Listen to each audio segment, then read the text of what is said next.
you versus the guy she tells you not to worry about. I'm hyped.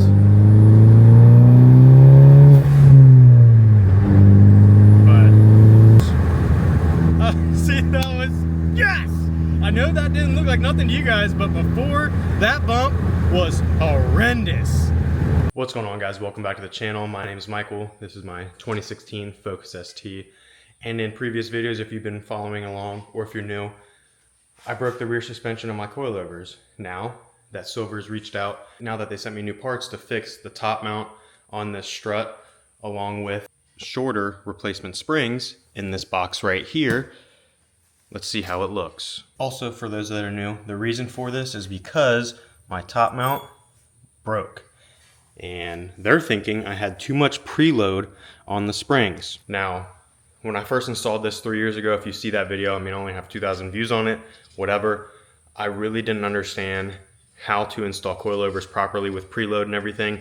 So the thing I had too much. So that being the case, having too much preload, that means this spring was compressed so much. Right now this is at 0. So it's always trying to go back to 0. I had too much, it was pushing too much. So it was always trying to expand to 0. Meaning this strut was always getting forced away to like break apart basically. So luckily this strut did not get broken apart. It only broke the top mount that we can replace. Super nice of them to reach out and actually do that. It only costed me a couple $100s to fix rather than buying $1,800 worth of new suspension. I guess they completely did a whole new revamp of it. So this is how it's going to look now. It's all one solid piece. Yeah, I don't know. Maybe they found out that this is a common problem. I don't know. And that looks to be more sturdy. It's all one solid piece besides, actually, not really. They welded this piece together. So very clean. Maybe they, yeah, R&D, and that's been a common problem maybe. I don't know. So let's take this off. Hopefully I don't mess anything up because this is new to me. Wow, I did not record that at all. So let's try again.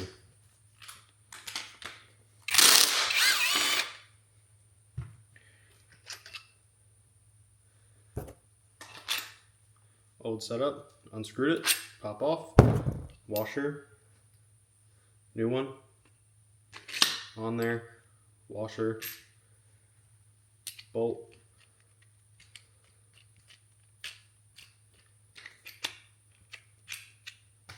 tighten it on,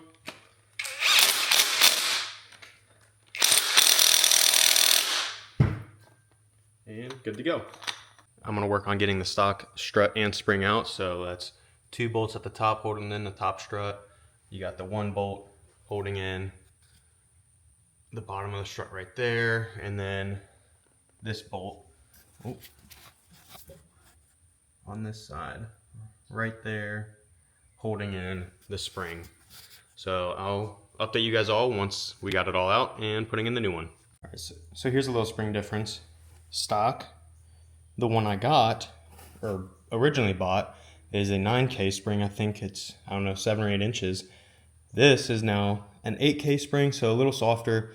I don't want to have a super bumpy ride. That's what they agreed with. That would probably benefit. And shorter, I think 6 inches now. This new spring, this goes on the bottom of the control arm right there. And then this, so there's a hole because the bolt that goes to the subframe comes out. This bolt comes out, gets screwed up through, and this sits on the spring perch. And then this is where it sits just like that. I had no idea that's how this all worked. So yeah, now you guys know. So this bolt, the research I did is 100 foot-pounds, and now it's sturdy up in there. And this bottom one is secured in that hole down here. So it like just sits in like that, ready to go. Now that this side is basically all set up, ready to go almost, I just need to tighten a few bolts.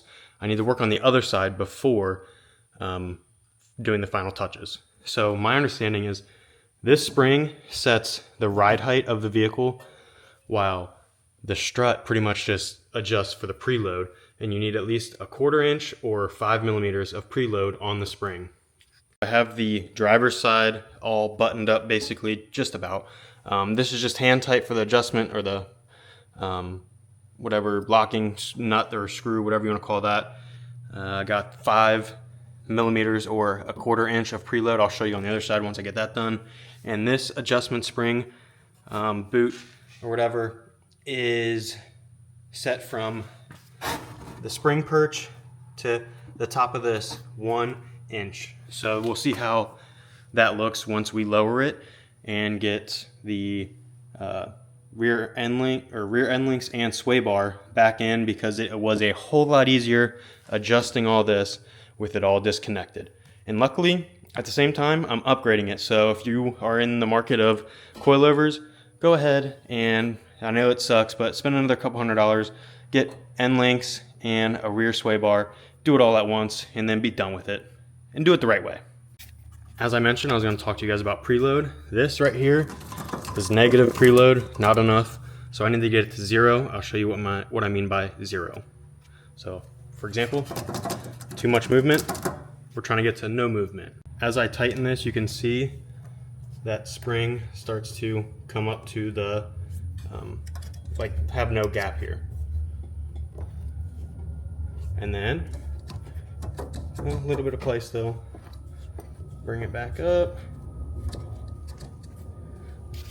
And no up and down play. So we're good there, that's 0.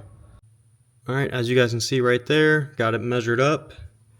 And hopefully I can get close enough to where you guys can see 5, 5.5, 5 3/4 right there to the top of the spring. Unfortunately, if you don't like that ride height, this is what's going to control the height. So adjusting this, then you got to go back and adjust your preload with this. So a little tedious work, but now it's all set and ready to go. Besides my rear sway bar and end links, so I got to put those in. Just to recap, just remember, this adjusts the preload, the spring back here adjusts the ride height.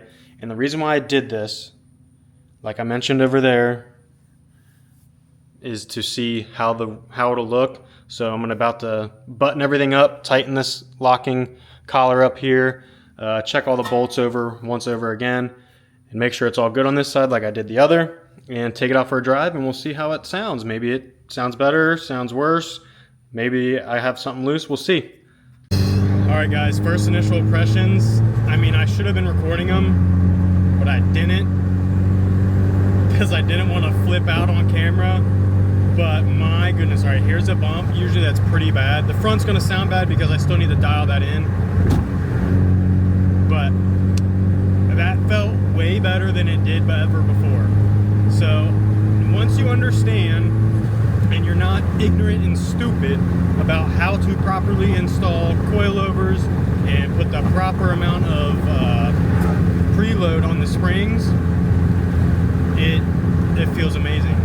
Not only that, but you have to have the correct spring, I don't know, pressure, I guess you would say. Here's another one. Oh, so good. But you have to have the proper, I guess, kilograms or K. Like, these are 8.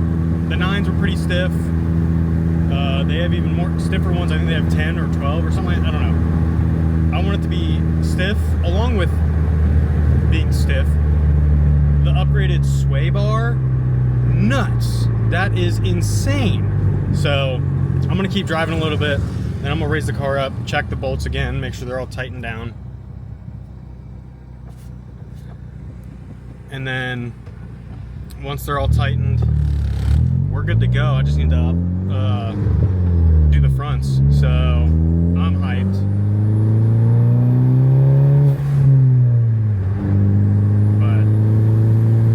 Like I said, I hope you guys like this video. If you do, please comment, like, subscribe.